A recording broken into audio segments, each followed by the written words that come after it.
Canal+, qui est une sublime marque, ça vend du foot et du cinéma. Mais ça ne vend pas que du foot et du cinéma, sinon c'est cher pour vous acheter du foot et du cinéma. Ça vend quelque chose qui est immatériel et qui fait un bien fou, c'est soi. Et la valorisation que l'on a de soi. Quand on regarde Canal+, on ne regarde pas la télé, on disait dans nos premières accroches. On disait quand on regarde Canal+, c'est pas pareil. Parce que vous savez, regarder la télé, c'est pas valorisé par les gens. À tel point qu'ils trichent sur le nombre d'heures qu'ils passent devant la télé. Ils les minimisent. Et d'ailleurs, ils maximisent le temps passé sur Canal+, même quand ils ne le passent pas. Pourquoi? Parce que c'est valorisant. Et cette valorisation, elle est créée par quoi? Qu'est-ce qui est si magique? C'est ce qu'on va appeler l'esprit canal. Et l'esprit canal, faut l'inventer. Alors il y a des gens qui l'ont inventé avant nous, les publicitaires.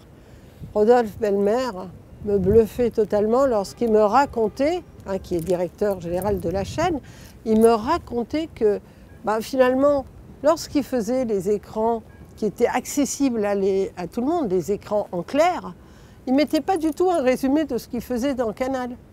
Il mettait l'esprit de Canal. Il disait, j'en ai rien à faire de résumé du réel, je vais mettre l'esprit.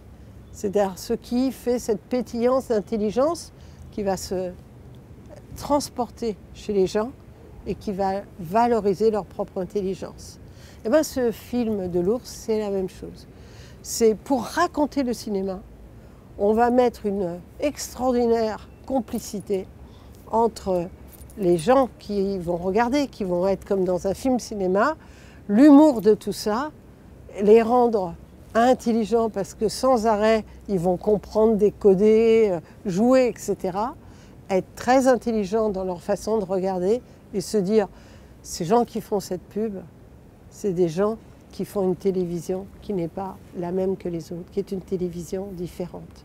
Et que donc la pétillance de Canal, elle est surtout dans son public. Et que c'est ce croisement entre ce regard intelligent, cette façon un peu impertinente de faire de la publicité, cet amusement, ce grand plaisir qu'on donne par des clins d'œil qui fait qu'on vend bien autre chose en vendant Canal que simplement un simple producteur de cinéma ou un simple producteur d'émissions de foot. D'abord, je pense que Canal est remarquable, ce qui est une bonne nouvelle. C'est-à-dire que l'annonceur a été remarquable de nous raconter qu'il n'allait pas vendre quelque chose de précis, mais l'esprit. Après, ce qui est remarquable, c'est comme l'humour. L'humour, c'est quelque chose qui est très difficile à juger. C'est-à-dire, quand on me racontait l'histoire au début, je me suis dit, vous êtes sûr qu'il y a quelqu'un qui va rire? Le monde entier a ri. Les Anglais ont pensé que nous étions devenus Anglais. Et d'ailleurs, il y avait plein de commentaires sur le net qui disaient, de la part des Anglais, qui disaient si les Français s'y mettent, on ne va pas s'en sortir. Ça a été considéré comme le film le plus valorisé au monde par des créatifs. Et ça tombe bien parce que, qu'est-ce que ça voulait dire cette preuve-là? Parce que parfois on s'en fiche que les créatifs valorisent. Mais dans ce cas-là, puisque c'est l'image créative qu'on veut valoriser, leur hommage a été un hommage très important. Film classé numéro 1 dans le monde par les créatifs du monde entier, comme quoi cet humour qui ne peut pas passer les frontières, c'est faux. De temps en temps, il passe. Je pense qu'elle dit deux choses très fortement, cette campagne L'Ours. Elle dit, qu'il y a toujours une pensée forte, parce que l'esprit, c'est une pensée forte, et que l'immatériel est probablement une des pensées les plus fortes. Moi, j'ai toujours été marquée par le fait que les gens avancent à cause des idées, donc à cause des choses qui n'existent pas, mais qui les font avancer. Et les êtres humains sont extraordinaires. Quand ils ont quelque chose en tête, c'est fini. D'ailleurs, la seule vérité qui compte à un moment donné, c'est celle qui est dans leur tête. Et pas une vérité scientifique ou technique, celle qu'ils ont dans la tête, quand ils ont décidé quelque chose. Donc ça, c'est très important. Donc là, on vend du pur esprit. Et donc c'est une mise en perspective de ça. Et puis la deuxième chose, c'est l'audace de la création. Et puis c'est de tenter des choses. Quand tout d'un coup on ose l'humour à ce point-là, on se dit mais oui, pourquoi pas, et tout ça a l'air abracadabrant et ça fait un succès incroyable.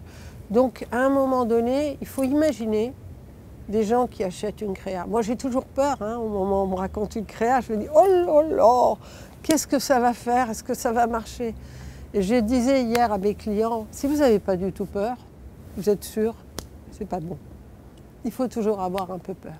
On n'est jamais sûr, on est un métier de science humaine et on est dans la science, c'est-à-dire qu'il faut beaucoup travailler, il faut beaucoup comprendre les gens, mais en même temps, on est dans l'humain, donc courage. Je pense qu'elle doit dire aux étudiants d'aujourd'hui, en fait, que ce qui est très très important, là c'est un petit bout de cinéma qu'on voit. Donc c'est une vraie culture le cinéma, une vraie culture, qu'il se cultive. Parfois les gens ils sont trop, je veux faire du marketing, je fais du marketing, je veux faire de la pub, je regarde que de la pub, mais non, qui regardent tous les films du cinéma, ils vont apprendre à faire de la pub. C'est ça qui est bien dans les études qui peuvent nous amener à ces métiers-là. Et c'est d'ailleurs pour ça que la seule chose qu'on a à regarder lorsqu'on recrute, c'est est-ce que les gens ont une tête bien faite, est-ce qu'ils savent penser, est-ce que c'est rigoureux, est-ce que c'est pas n'importe quoi, est-ce que les gens ont une vraie culture, est-ce qu'ils sont ouverts, est-ce qu'ils ont regardé, est-ce qu'ils ont lu, est-ce qu'ils ont regardé plein de films, est-ce qu'ils sont ouverts au monde, et est-ce que finalement les gens ont une vraie liberté, une vraie authenticité, il y a un vrai courage, parce que s'ils ont les deux premiers et ils ont peur de tout, on est mal.